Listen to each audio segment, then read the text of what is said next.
जो कर दिया, रसिया ने यूक्रेन खत्म कर दिया, उससे बदतर पाकिस्तान होने वाला है। और 13वीं होने से पहले पाकिस्तान का पियोगे और ये जो बैठे हैं कि जो वहाँ से आई हैं यहाँ शादी करके, बस ही उनको भी तो नागरिकता नहीं मिली बहुत लोगों को, तो आके यहाँ बस गई हैं, तो क्या उनको दुल्हा पाकिस्तान में नहीं मिला?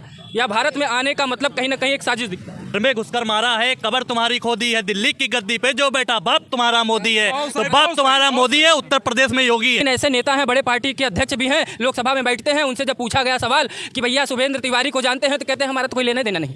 तो लेना देना क्या संभल में पत्थर मारने वालों से है? पर इनका पूरी राजनीति खत्म होने पे है, 2027 में सुपड़ा साफ हो जाएगा। आप नाम नहीं लेंगे, हम नाम लेंगे कि समाजवादी पार्टी की मैं बात कर रहा हूँ। 2027 में उत्तर प्रदेश से पूरी तरीके से सुपड़ा साफ हो। देश में कुछ ऐसे अपने ही प्रदेश के मैं नाम नहीं लूंगा, मैं राजनीति नहीं करना चाहूँगा, ऐसे प्रश्न भी नहीं पूछूंगा, लेकिन ऐसे नेता हैं, बड़े पार्टी के अध्यक्ष भी हैं, लोकसभा में बैठते हैं, उनसे जब पूछा गया सवाल कि भैया शुभेंद्र तिवारी को जानते हैं, तो कहते हैं हमारा तो कोई लेना देना नहीं। तो लेना देना क्या संभल में पत्थर मारने वालों से है? लेकिन सवाल पूछने का समय सही नहीं है। ये सवाल तो हमारे मन में हमेशा है और पूछूंगा भी। क्या सिर्फ संभल में पत्थर मारने वालों के लिए ही आपके पास समय है? 5 लाख रुपया पहुंचाने के लिए आपके पास समय है, लेकिन एक कानपुर में शुभेंद्र तिवारी के घर में मृत्यु हो जाती है उस बंदे की जिसकी शादी होती है अभी कुछ दिन पहले। आप उससे सवाल जब मीडिया पूछती है तो आप कहते हो कि हमारा उससे कोई लेना देना नहीं। एक भारतीय होने के नाते आप बोल देते वो अपना भाई है, लेकिन ऐसे शर्मनाक राजनीति करने वाले नेता हमारे देश में अभी भी बैठे हैं। क्या थोड़ी बहुत साख बचाएंगे अपनी या नहीं बचाएंगे? ये देखिए, वो नेता अब नहीं रहे, वो सत्ता से जनता ने इसीलिए उखाड़ के फेंक दिया है क्योंकि वो सत्ता चलाने के लिए वो सही नहीं थे। जनता ने इसीलिए उनको उखाड़ के फेंक दिया है। और जो सपना देख रहे हैं 27 में मुख्यमंत्री बनने का, इनका सपना सपना ही रह जाएगा। और रही बात जो वहाँ पीड़ित के घर ये नहीं गए हैं, अभी गलती इनकी नहीं है। वो शुरू से सपोर्ट सिर्फ यादव को पक्ष रखते हैं, मुसलमानों का पक्ष रखते हैं, 2 को वो लेके चलते हैं। वो भी नहीं, उनके पास यादव भी नहीं, वो भी नहीं है, वो भी भारतीय जनता पार्टी में आ गए हैं। इनकी तो लुटिया डूबी है। लोग आरोप लगा देंगे, भी गोदी मीडिया बोल देंगे, लेकिन फर्क नहीं पड़ता। सवाल अगर खड़ा किए हैं तो पूछा जाएगा। संभल में जब पत्थर मारा जाता है तो 5 लाख रुपया लेके इन्हीं की पार्टी लोग पहुंच जाते हैं, लेकिन जब यहीं बगल में उनके घर से सैफई से ज़्यादा दूर नहीं है तो उनसे जब पूछा जाता है तो कहते हैं हमारा कोई लेना देना। क्या भारतीय से लेना देना इनका नहीं है, सिर्फ किसी एक खास समुदाय से लेना देना इनका? देखिए, इसीलिए तो मैं कह रहा हूँ कि योगी आदित्यनाथ जी ने जिस दिन हाउस में बोला था ना कि जितने भी गुंडे माफिया सबको मिट्टी में मिला देंगे, तो उसी समय देखा था किस तरीके से उठे थे। तो कहीं ना कहीं ये बहुत बड़ा वार हुआ है इनके ऊपर। इनका पूरी राजनीति खत्म होने पे है, 2027 में सुपड़ा साफ हो जाएगा। आप नाम नहीं लेंगे, हम नाम लेंगे कि समाजवादी पार्टी की मैं बात कर रहा हूँ। 2027 में उत्तर प्रदेश से पूरी तरीके से सुपड़ा साफ हो जाएगा, जैसे बहन जी का हो गया है। तो उत्तर प्रदेश में भारतीय जनता पार्टी की प्रचंड जीत होगी और इतिहास में पहली बार हुआ है उत्तर प्रदेश में कि रिपीट सरकार हुई है और फिर पुनः तीसरी बार होने वाली है, डंके की चोट पे होने वाली है। इसको बोलने में लोग शर्माते क्यों हैं? जब कोई आके आतंकवादी धर्म पूछ के मार रहा है, ठीक है, कह रहा है कि तुम ये पढ़ो, ये करो, ये करो, लेकिन हर नेता यहाँ के ओवैसी बोल देते हैं। ओवैसी जिनको कहा जाता है बहुत बड़े अपने पार्टी के अपने धर्म के लिए वो जब आके सपोर्ट भारतीय सेना के साथ खड़े हो जाते हैं, खुल के बोल देते हैं, विपक्ष बोल देता है। तो ये उत्तर प्रदेश के एक मुख्यमंत्री रहे हैं, एक पार्टी के क्षेत्रीय पार्टी के अध्यक्ष हैं, ये कहते नहीं आतंकवाद का कोई धर्म ही नहीं होता। कब तक मन को तसल्ली देंगे? हमारी बात सुनिए, इधर से ये वो तो अब चले गए हैं। अब वो तो जान लीजिए, भूल जाइए उनका आने का सपना। वो मुंगेरी लाल की तरह सपना देख रहे हैं 27 में सरकार आ जाएगी, सरकार को आएगी नहीं। और दूसरी बात सुन लीजिए, उनको मात्र 20% 5% लोगों के लिए राजनीति करना है जो कट्टरता वाले हैं, क्योंकि मुस्लिम में भी आधा चले आए हैं पार्टी में, ठीक है, और आधा यादव चले आए। अब वो मात्र 5% राजनीति कर रहे हैं। इधर पूरा देश यूनाइट हो रहा है तो ये पीडीए का नारा लगवा। हमारी बात सुन लीजिए, वो 5% के लिए ही राजनीति कर रहे हैं और वो आने वाले 10 साल तक बेरोजगार ऐसे बैठे रहेंगे, ठीक है। वो सोच रहे हैं कि हम ये सब करके हम चुनाव जीत जाएंगे, गलतफहमी है उनकी। अगर सुन लीजिए, आज पूरा हिंदुस्तान एक सुर में बोल रहा है, अगर आप विपरीत बोलेंगे सत्ता कुर्सी देखने के लिए आपकी जिंदगी बीत जाएगी, दोबारा कभी आप मुख्यमंत्री कुर्सी बैठ नहीं पाएंगे। मैं खुले धर्म में एक हाथ में भगवान श्री कृष्ण बंसी बजाते हैं तो दूसरे में सुदर्शन भी उठाते हैं। अगर भगवान राम मर्यादा पुरुषोत्तम है तो दूसरी तरफ धनुष भी उठाते हैं। परशुराम जी एक तरफ हैं तो दूसरी तरफ भाला भी वो फरसा उठाते हैं। हमारे जो देवी हैं अगर वो ममता का भाव रखती हैं तो हाथ में शस्त्र लेकर चलती हैं। तो सनातन का मतलब ये भी नहीं कि हम चुपचाप बैठे, सनातन का मतलब है धैर्य, लेकिन दूसरा मतलब है कि हमको छेड़ा है तो तुमको छोड़ेंगे। बिल्कुल, हमारा देश शांति प्रिय है, हम किसी छेड़ते नहीं, हम अपने विकास में लगे रहते हैं, अपने शांति काम करने में लगे रहते। लेकिन गलती से कोई देश या कोई हमको छेड़ दिया तो उसको नष्ट करना हिंदुस्तान जानता है। रावण ने एक गलती किया था, भगवान श्री राम अपनी घर लिया गया था, पूरी लंका नाश हो गई, नोट करिएगा, ठीक है। और इस समय जो गीदड़ काम करके गए हैं ये पाकिस्तान को नष्ट करने का काम करके गए हैं। और आने वाला टाइम आपके माध्यम से कहना चाहूँगा, देखिएगा पाकिस्तान का आधा धरती हिंदुस्तान में मिल गई होगी। और वहाँ की जो, सुन लीजिए, दूसरी बात है, वहाँ की जो आवाम है बहुत परेशान है, सदमे में है, सिर्फ सदमा में है कि मोदी जी क्या करेंगे। और फिर कह रहे हैं हमारे प्रधानमंत्री की सोच को पाने के लिए वो 10 जन्म लेना पड़ेगा उनको। मोदी जी क्या करेंगे, यही तो कन्फ्यूजन है लोगों को, आज तक उनको समझ ही नहीं पाए वो करेंगे क्या। पानी रोकते हैं, पानी छुड़वा देते हैं, मतलब सुखवाएंगे भी और पिलाएंगे भी। अब किस तरीके से पिलाएंगे या तो मोदी जी जानते हैं या तो भारतीय सेना जानती है। लेकिन कुछ लोगों को बड़ा भी बेचैनी है कि भैया हमला काहे नहीं हो रहा। तो उनके बेचैनी के लिए क्या मोदी जी समय समय पर आकर देश को संबोधित करते रहें? देखिए, मैं आपके चैनल के माध्यम से बता दूं कि लोगों को अभी पता नहीं है कि मोदी जी करने क्या वाले हैं। अब मोदी जी तो करेंगे, पहले योगी जी तैयारी पूरी कर चुके हैं। अब बॉर्डर पे भेजे जाएंगे बुलडोजर, लाइन से खड़े कर दिए जाएंगे, यूपी वाले बुलडोजर अब बॉर्डर पे जाके खड़े हो जाएंगे। उसके बाद रातों रात पाकिस्तान ख़त्म। ये हम सच्चाई बता रहे हैं आपके चैनल पे।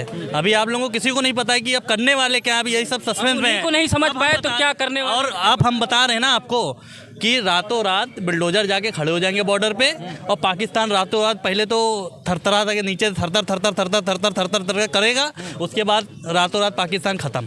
अब होना यही है कि इसका रातों रात काम खत्म होना है पाकिस्तान का। अब इसको आगे पनाह नहीं देनी, ना इनको बढ़ने देना है, अब सीधे पूरी जड़ी खत्म कर देनी है। 5 लाख महिलाएं कब जाएंगी वापस? जो आई भारतीय जनता पार्टी के नेता निशिकांत दुबे ने सवाल उठाया है कि जो वहाँ से आई हैं यहाँ शादी करके बसी, उनको भी तो नागरिकता नहीं मिली बहुत लोगों को, तो आके यहाँ बस गई हैं, तो क्या उनको दुल्हा पाकिस्तान में नहीं मिला?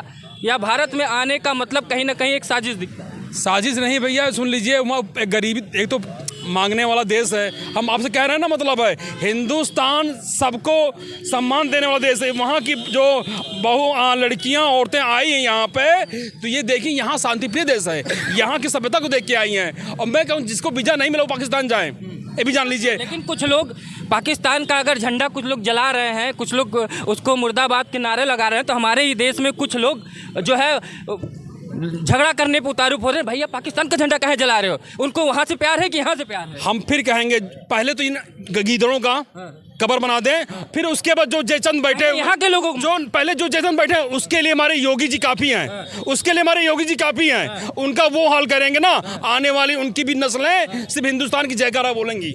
नोट करिएगा, पहले मोदी जी इनको निपट लें, उसके बाद बताएंगे, उनका भी नंबर लगने वाला है। योगी जी निपटेंगे इनसे?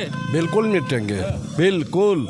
मगर ये सीक्रेट बात है, ये नहीं बताई जाएगी। लोग उत्साहित कर रहे, क्या होता है, गुस्सा दिलाते हैं कि गुस्से में बता दे। अपन हमारे मोदी जी हों चाहे योगी जी हों, और राजा वही अच्छा जो धैर्य रखे और धैर्यवान हो, और जो धैर्यवान राजा होता है वही राज कर सकता है, वही देश को चला सकता है। कहा राजा नहीं चाहिए, धैर्य चाहिए, देश की सीक्रेट चीजों को छुपा के रखे, इसीलिए संविधान की कसम खाते हैं। जो पाकिस्तान के जयकारा बोल रहे हैं उनका भी हश्र बुरा होने वाला है, नोट करिए। और उसको योगी जी जानते हैं। जैसे हमारे यहाँ बहुत बड़े बड़े अपराधी थे, वो बैठ के अपना चलाते थे, और उसके बाद जेल के अंदर ही उनकी दम निकल गया, और बहुत लोग इसे निकल, वही हाल उनका भी हो जाएगा। और रहा गीदड़ों के जो मार के गए हैं ना, उनका वो हाल होगा कि जो वहाँ के राजा हैं पाकिस्तान के, जिनको नवाज शरीफ, जब वो सदमे में है तो गीदड़ कितनी औकात है। जानना चाहता हूँ पाकिस्तानियों से कि कुछ दिन पहले एक सर्वे आता है कि पाकिस्तान के पास 170 परमाणु बम है, लेकिन उनके कल रेल मंत्री जी कहते हैं 130 है।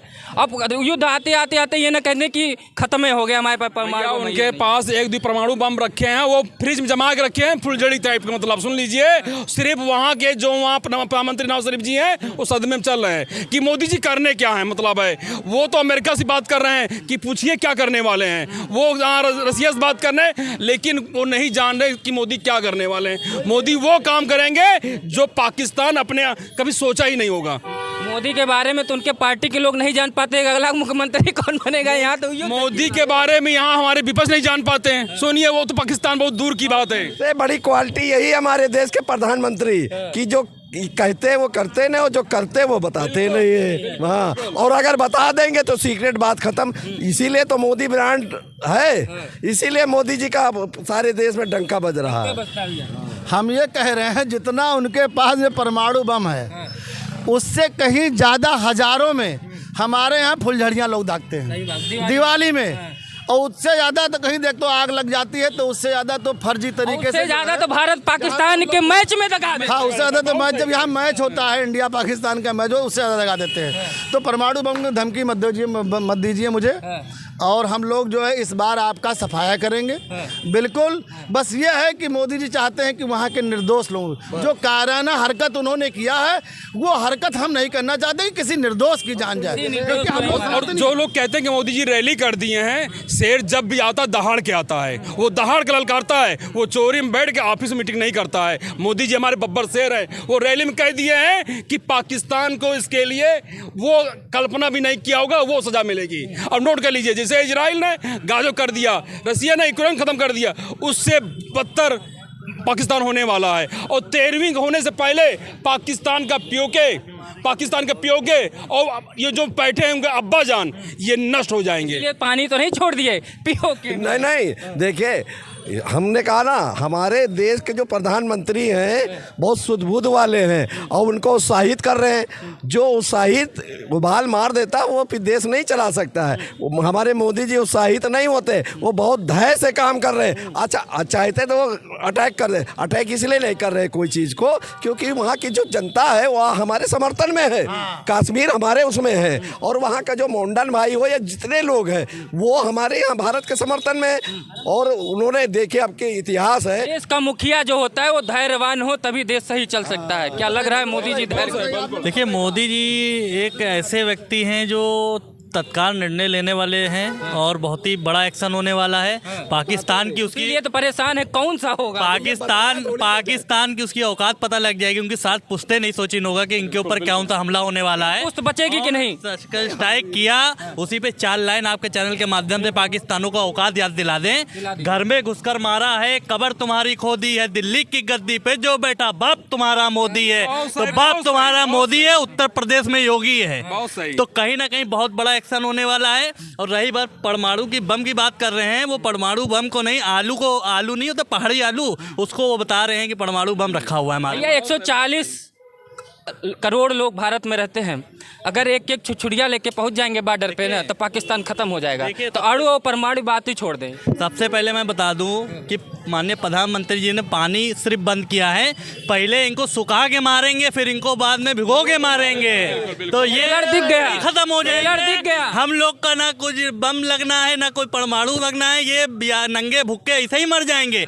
एक समय रहता था कि पाकिस्तान कश्मीर मांगता था, 2014 के बाद आटे की भीख मांग रहा है। ये नरेंद्र मोदी जी की